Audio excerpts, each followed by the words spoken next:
நெஞ்சில் நிறைந்த இராமாயண பெண்கள். பகுதி 1. இதிகாசங்கள். இராமாயணம், மகாபாரதம். இதி என்றால் இது, ஹாசம் என்றால் நடந்தது. இது நடந்தது என்று பொருள். இராமாயணம் இராம கூட்டல் அயனம். இராமனின் உயர்குணங்களை பற்றி அறிவது. அயனம் என்றால் அறிவது. இராமாயணம் ஸ்ரீராமனின் வரலாறு. மகாபாரதம் பாண்டவர்களின் வரலாறு, பாரத வரலாறு. இராமாயணத்தை சமஸ்கிருதத்தில் வால்மீகியும், இந்தியில் துளசிதாசரும், பின்னர் தமிழில் கம்பனும் எழுதியுள்ளார்கள். இவையல்லாமல் பல ஊர்களில் இராமாயணம் மொழிபெயர்க்கப்பட்டுள்ளது. மகாபாரதம் வியாச முனிவரால் சமஸ்கிருதத்தில் எழுதப்பட்டது. பின்னர் ஸ்ரீவில்லிபுத்தூரார் தமிழில் நமக்களித்தார். இதிகாசங்கள் மூலமாக வேதங்களான ருக் எனும் மந்திரம், சாமம் எனும் கீதம், யசூர் என்ற யாக யக்ஞங்களும், அதர்வணத்தில் கூறப்படும் யந்திர மந்திர தந்திரங்களும் ஓர் விளக்கமாக அமைந்துள்ளன.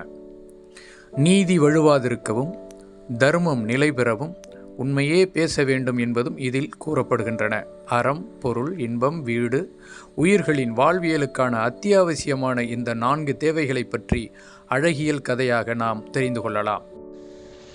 இதிகாசங்களை மேலோட்டமாக பார்த்தால் குழந்தைகள் அதிசயக்க வகையில் மாயக்கதைகளை போன்று தோன்றும். ஆழ்ந்து ஊடுருவி பார்த்தால் உணர்ச்சி மிக்கதான குடும்ப கதை தெரியும்.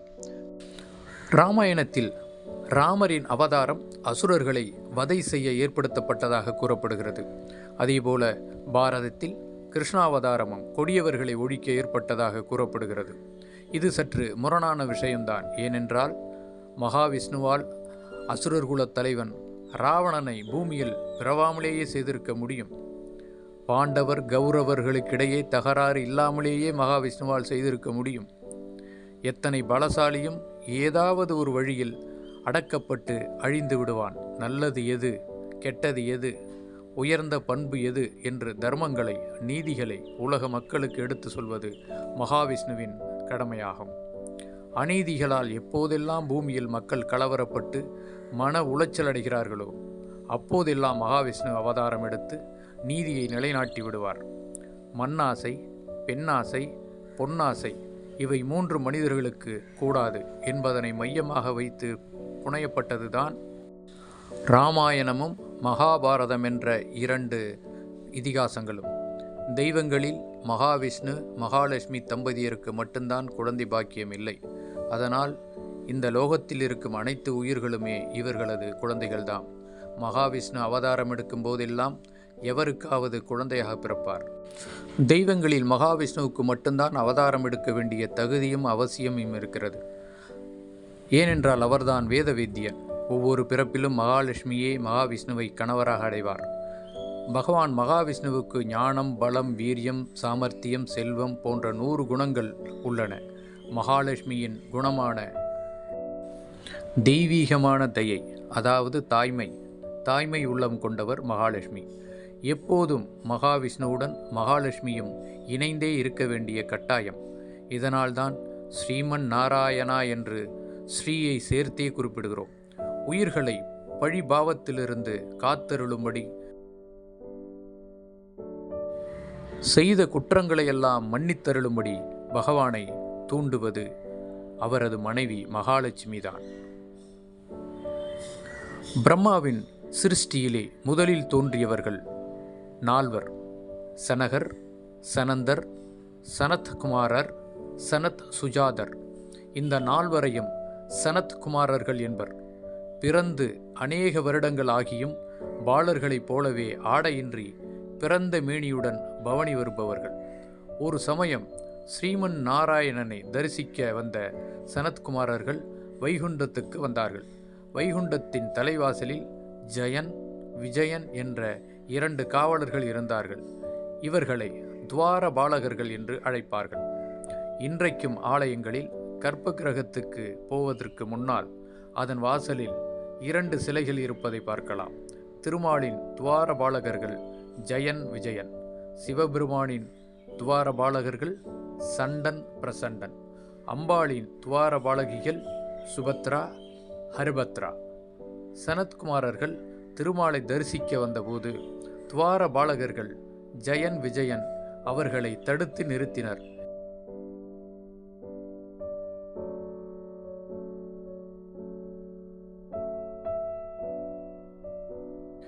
இருவரின் அனுமதி பெற்றே திருமாலை தரிசிக்க முடியும் என்பது நியதி. எந்த சூழ்நிலையிலும் கோபிக்காத சனத்குமாரர்கள் ஜெயன் விஜயன் இருவரையும் பகவானுக்கு பணிவிடை புரிய தகுதியற்ற நீங்கள் மண்ணுலகில் பிறந்து துன்பப்படுவீர்கள் என்று சாபம் கொடுத்தனர். சனத்குமாரர்கள் கொடுத்த சாபத்தை பற்றி திருமாலிடம் துவாரபாலகர்கள் முறையிட்டார்கள். திருமால் சொன்னார், யுகாந்தரங்களில் உண்மையில் நடக்க வேண்டியதும் நடக்கப் போவதுமான காரியங்களை அனுசரித்தே உங்களுடைய இந்த சாபம் ஏற்பட்டது. இதை நீங்கள் அனுபவித்தே தீர வேண்டும்.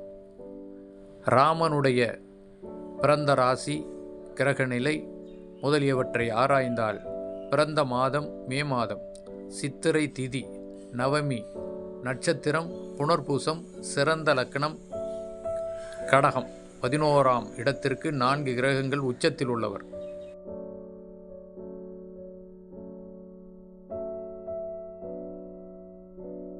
அது மட்டுமன்றி மேடமதி என்றதனால் மேடத்தில் சூரியனும் உச்சம் பெற்றுள்ளான். இவ்வாறு 5 கோள்கள் உச்சமானால் அவன் உலகை ஆள்வான். கஜேந்திரன் என்னும் யானையின் காலை முதலை கவ்வியது. உடனே ஆதி மூலமே என்று யானை அழைத்ததும் கோசலை மகன் ஓடிவந்து காப்பாற்றியதால் ராமன் என பெயரிட்டார் வசிஷ்டர். பல வகை விரதங்களையும் வேதங்களையும் பொருள் உணர்ந்த வரதன் பிறக்க அவனுக்கு பரதன் என்றும், அசுரர்களை அழிக்கும் தன்மை பெற்றிருந்தும் எவராலும் விளக்குவதற்கு இயலாதவனை இலக்குவன் என்றும், முத்துக்கள் குழந்தையாகி பேரழகுடன் விளங்கும் எல்லா பழியும் இவனால் அழியும். முத்துக்கள் குழந்தையாகி எல்லா பழியும் இவனால் அழியும். அவர் குணநலன்களுக்கு ஏற்ப அவரவர் தன்மைக்கேற்ப பெயரிட்டவர் வசிஷ்டரே. ராமாயணம் என்பதை அல்ல, காதை உண்மையான சம்பவங்களை மட்டுமே உள்ளடக்கிய வரலாறு எதுவாயினும் பெண்களை மையப்படுத்தியே சம்பவங்கள் நிகழ்கின்றன. அவர்கள் மூலமாகத்தான் கதையும் பலவிதமான திருப்பங்களை சந்திக்கின்றன. பெண்களின் இரக்க குணங்கள், மாறும் மனங்கள், சூழ்ச்சிகள், சந்தர்ப்பவாத சத்தியங்கள், சுயநலன்கள், விடாமுயற்சிகள் இவற்றையெல்லாம் தெளிவாக தெரிந்து கொள்ளும் பொழுது நாம் முழுமையான வரலாற்றை தெரிந்து கொண்ட திருப்தி ஏற்படும். தசரதன் மனைவி கோசலையில் ஆரம்பித்து ராவணன் மனைவி மண்டோதரி வரை பெண்கள்தான் கதையின் கர்த்தாக்கள். இவர்கள் ஒவ்வொருவரை பற்றியும் தனித்தனியாக அவர்கள் சந்தித்த வாழ்வியல் இன்பத் துன்பங்களை முழுமையாக தெரிந்து கொள்வோம். கதாபாத்திரங்களின் முக்கியத்துவம் கருதி குணநலன்களை ஒட்டி இப்புத்தகத்தில் பெண்களின் பெயர்கள் வரிசை கிரமமாக இல்லாமல், கதைப்படி இல்லாமல் சற்று மாறுபட்டிருக்கின்றன.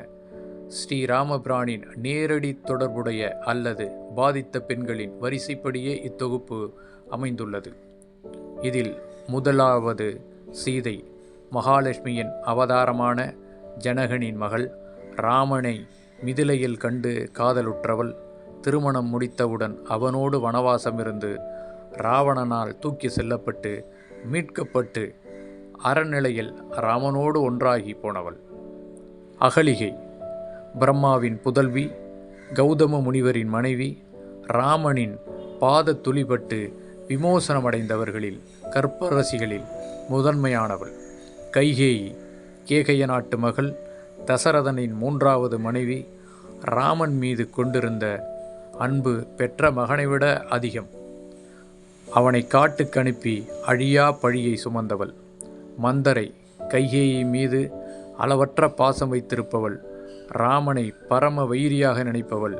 கைகேயியை தூண்டிவிட்டு தசரதனிடம் வரம் வாங்க வைத்தவள். கோசலை, தசரதனின் மூத்த மனைவி. திருமாலையே மகனாக பெற்றவள். ராமனுக்கு மேலாக பரதனை நினைப்பவள். பரதன் நாடாளட்டும் என்று விட்டு கொடுத்தவள். சுமத்திரை, இலக்குவனை பெற்ற தாய். ராமனுடன் லக்குவனை மகிழ்ச்சியுடன் காட்டுக்கு அனுப்பி வைத்தவள். ராமனுக்கு ஒரு ஆபத்து என்றால் உன் உயிரையும் கொடுத்துவிடு என்றவள். தாடகை, விஸ்வாமித்திரர் தவத்தை கலைக்க வந்த அரக்கி. அகஸ்தியரால் சாபம் பெற்றவள். மாரீசனின் தாய். ராமனால் வதை செய்யப்பட்டவள். சூர்ப்பனகை, ராவணனின் தங்கை. ராம லக்குவணன் மீது ஆசைப்பட்டு மூலியாக்கப்பட்டவள். ராவணனிடம் சென்று சீதையை கவரச் சொன்னவள். தாரை, வாலியின் மனைவி, கற்புக்கரசி. வாலி ராமனால் கொல்லப்பட்ட பின்பு சுக்கிரீவனின் மனைவியாக வாழ்பவள். மகன் அங்கதனுக்காக வாழ்பவள். அரசியல் ஞானமிக்கவள். மண்டோதரி, ராவணனின் மனைவி, கற்புக்கரசி. ராவணனை நினைப்பதும் பின் மறப்பதும் இயலாத நெஞ்சினள். ஊர்மிளை, இலக்குவன் மனைவி, சனகனின் மகள், சீதா பிராட்டியின் தங்கை. வனம் சென்ற மணாளனை பிரிந்து கற்பு நெறிகாத்தவள். சபரி, வேட்டுவ பெண், திருமணத்தை வெறுத்து ரிஷிகளுக்கு பணிவிடை செய்தே காலம் கழித்தவள். ஸ்ரீராமனின் அனுகிரகத்தால் வைகுந்த பிராப்தி அடைந்தவள். ரேணுகாதேவி, பரசுராமர் அவதார கதை. ஜமதக்கினி முனிவரது மனைவி, பரசுராமரின் தாயார். காத்தர்ஜ வீரியாச்சுனனை மனதால் நினைத்து கலங்கப்பட்டு பெற்ற மகனால் தலை கொய்யப்பட்டு பின் உயிர் பெற்றவள். நெஞ்சில் நிறைந்த இராமாயண பெண்களை ஒவ்வொருவராக அடுத்த பகுதியில் பார்ப்போம்.